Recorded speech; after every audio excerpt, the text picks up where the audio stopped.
Hey, it's Taylor, and welcome to Mastering the Mid-Range Game. Now, this is a very important concept. If you learn the mid-range game and how to really master it, your scoring average will be as high as you want it to be when you combine it with all the other facets, okay? So, very important aspect to learn. It's going to expand your game and make you really unstoppable because you'll be that much more multi-dimensional on the court. So let's jump right into the presentation. Right now, we'll get into all the moves, all the little tricks, and all the angles, and how you can master the mid-range game for yourself, all right? So I'll see you inside that presentation.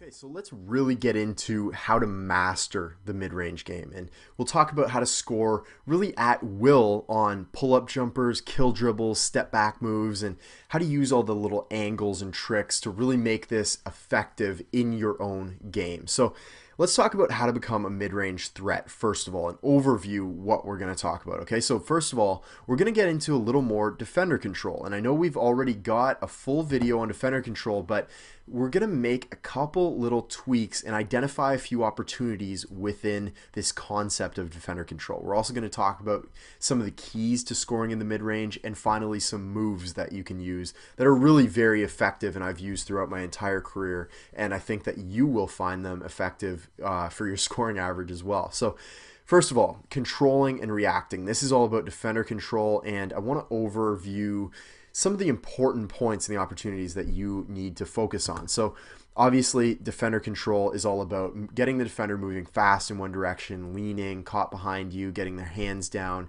and making them scared, making them fear your scoring ability. But the things that we want to focus on within the mid-range game are two of these specific points, all right? First is getting them moving fast in one direction. Second is getting them leaning either backwards or to one side so that you can beat them. All right, so fast in one direction or leaning. And I'm going to show you how to capitalize on this within the moves, but make sure that you focus on these two. That's the big theme. So controlling and reacting in the mid-range comes down to, like we said, moving fast in one direction and leaning. And I want to also talk about two big things. Okay, so when you combine these with these concepts, it'll make it so much more effective. So the third controlling and reacting in the mid-range principle is selling the drive. Okay, your entire mid-range game counts on how well you sell the drive. So you need to sell the defender on the fact that you're driving to the basket. Otherwise, they're not going to move fast enough in that one direction and lean enough to that side to really open up space for you to shoot. Okay, so always try to sell your defender on the fact that you're driving before you just stop and pop and hit that shot. So it's really simple, okay? You get them moving fast and leaning in one direction. Sell them on the fact that you're driving, right? So they try to beat you to that spot and you just stop on a dime and pop that jumper. Okay, that's what controlling and reacting in the mid-range is. That's how you pretty much put together defender control in the mid-range game. So notice the theme here. Again, sell the drive, get the defense moving fast in one direction and leaning to one side. That's what you need to accomplish with your defender control in the mid-range game. That's how you're going to score a ton of points. So let's talk about the mid-range moves now. And remember that theme, okay? Remember what we're trying to do with all these moves. And there's 4 of them. We want to keep it really simple. These are the moves that you'll put into work in your game and score a ton of points with. So first is the kill dribble, which is really, really simple. The second one is the pullback dribble. The third one is the cross pull. The fourth one is the head and shoulder pull up. Okay, so real simple. 4 moves. Master these 4 and you'll be pretty much covered as far as mid-range moves go. You'll be able to score at any time on the court. Now, again, notice the theme. I can't say this enough. We put it in twice for a reason. Sell the drive, get the D moving fast in one direction and leaning to one side. So I probably will say it again before the end of this presentation. I can't recommend this highly enough. Sell the drive, fast in one direction, leaning to one side. Those are the keys. Now, the kill dribble. Let's talk about this move first because it's so simple, okay? It's simple, but it works. It's just one dribble over top of the defender's lead foot. Okay, and remember what we learned about lead foot. Okay, we want to always attack whichever foot they've got in front. Now take a look at that top picture. His right foot is vulnerable right now. Okay, because if I attack it like I do in the second picture, he's got to quickly react and try to turn his entire body to basically guard me. All right, and at that point, it's over. All right, I just attack that lead foot, one hard dribble, stop and pop, and really before the defenders can pivot or react, you're in the air shooting. So the kill dribble, really simple, one hard dribble over top of the lead foot as fast as possible. It's just one and done, stop and pop, and before the defender can even pivot, you're in the air shooting. I've scored so many points off this one simple move that I can't help but recommend it. I know it's really simple. It's not like cutting edge or anything, but I'd feel bad if I didn't recommend it because I've probably scored more off this move than any of the other moves because it's just so simple, so quick, and so effective. So highly recommend the kill dribble. The second one is the pullback dribble, and it's perfect when the defender is moving fast to keep up with you. He's trying to beat you to the spot. And when he thinks that you're driving, remember, sell the drive. When he thinks you're driving and he's trying to move as fast as possible to beat you to that spot, all you do is recognize that the defender is moving fast. Maybe he's getting a little bit in front of you. All you do is stop, do a behind the back dribble, and we don't cross in front, we don't go between the legs, we do behind the back because it protects the ball, and we let them fly by us. Okay, so he's moving fast in one direction because he thinks you're driving, you sold him on the drive, and he just flies by. Okay, he can't stop on a dime, right? When he's trying to beat you to that spot, you just go behind the back, let them fly by, stop, jump shot.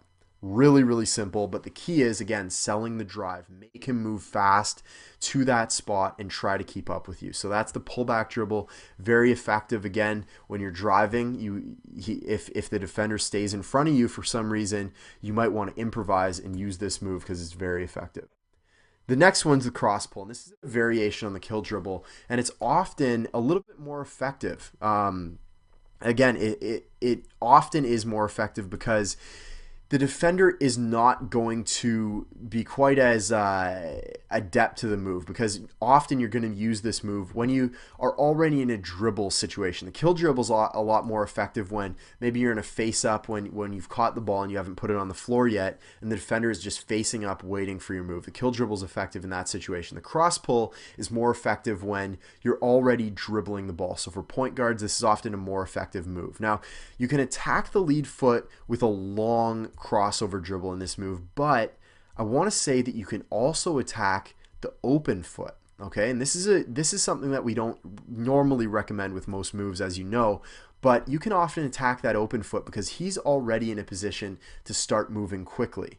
And you always want to sell the drive and get him moving quickly with these moves. So sometimes you want to attack that open foot only with this move. Okay, don't do it with the kill dribble, but attack the open foot or attack the lead foot. It'll work either way, but you don't have to worry about having to go over the lead foot. You can do it both ways.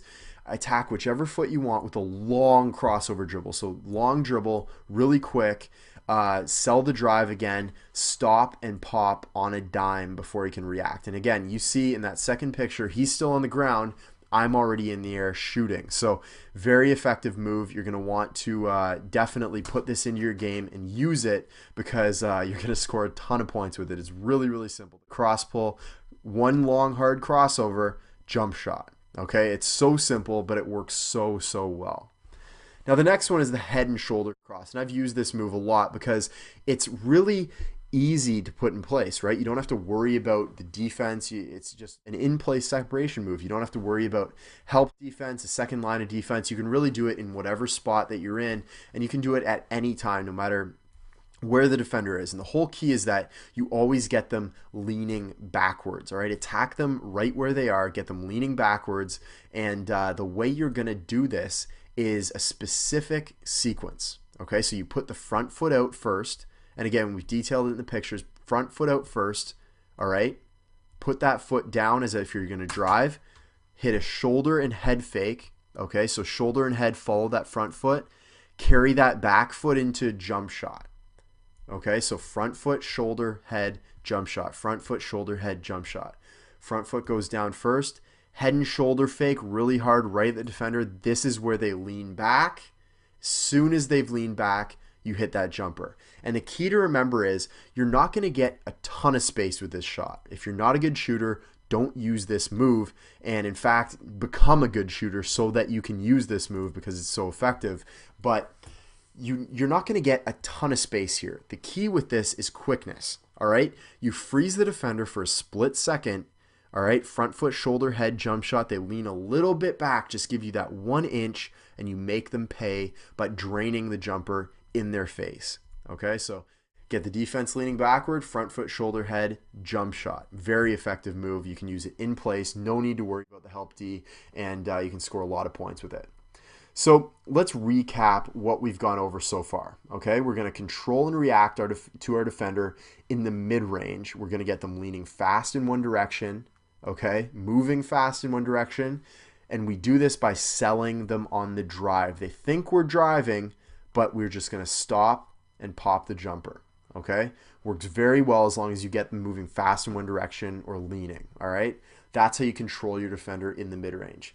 Next are the mid-range moves that we just went over. The first is the kill dribble. The second one's the pullback. Third one is the cross pull. The fourth one is the head and shoulder pull up. So right now I want to talk about how to master each of these moves so that you have really an action sequence and action steps to take and put these moves to work in your game because they are very important. So first of all, again, just like the perimeter moves, go out and try all of them in one-on-one games, all right? And even before that, you can try them on your own, but again, try them in one-on-one games with a player who's good, a player who you trust, and that can give you feedback on them and see which ones work best in your game, okay? So you'll have a good idea of which one you want to master first. Next, you're going to try them in half court and full court scrimmages, and then you're going to have a really good idea of which ones work best for you. Okay, so decide on one out of all these moves that you're going to master in your game, then master it, then move on to the next one. So master one move at a time, put it into your game, really, really, really get good at it, put it to work for you, and then move on to the next move. Very simple process, but again, I can't emphasize enough, master one move at a time. Now, there's one more thing that you can do, and it involves some game tape. So I'd like you to try to watch, even YouTube videos will help, but ideally you'd get some game tape that you can stop and, you know, rewind and put in slow motion and things like that. But you're going to watch Kobe Bryant, Richard Hamilton, Brandon Roy, and Ray Allen. These players are very good at it. And another player I didn't mention is Stephen Curry, is also a good shooter and good at the mid-range game. But these players in particular, Kobe Bryant, Richard Hamilton, Brandon Roy, and Ray Allen. These players are very good at using the mid-range game very effectively. If you can get some game tape, you can learn a lot from them. So those are two things. Again, just go out, practice, you know, one-on-one situations, see which ones work for you. Watch these players, watch what they do, watch why they do it, and try to emulate them. This is where this all came from, watching hours and hours of game tape on how to become a more natural scorer. And when you can master the mid-range game, combine it with your perimeter game, combine it with how you control and use the defender, your finishing moves, you can literally become that natural scorer who always seems to do the right thing at the right time. So I wish you the best of luck with this. Get some game tape, practice the moves, and you are going to be so much more effective in the mid-range.